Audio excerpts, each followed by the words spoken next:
أعوذ بالله من الشيطان الرجيم. بسم الله الرحمن الرحيم.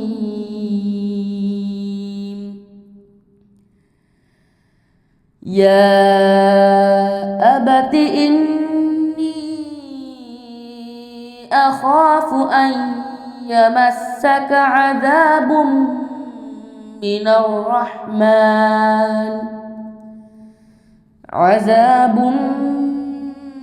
الرحمن فتكون للشيطان وليا. قال أراغب أنت عن آلهتي يا إبراهيم لئن لم تنته لأرجمنك واهجرني مليا.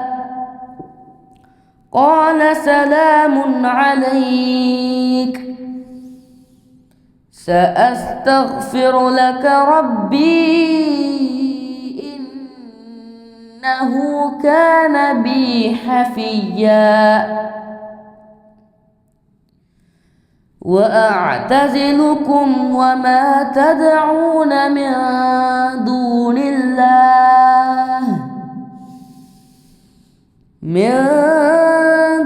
الله وأدعو ربي عسى ألا أكون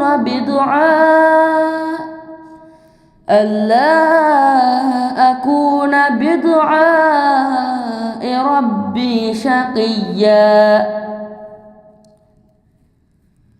فلما اعتزلهم وما يعبدون من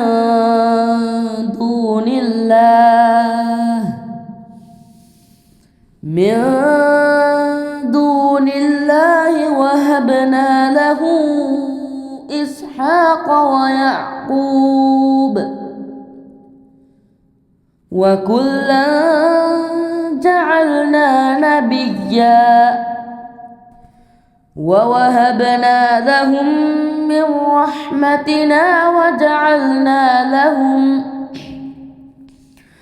وجعلنا لهم لسان صدق عليا.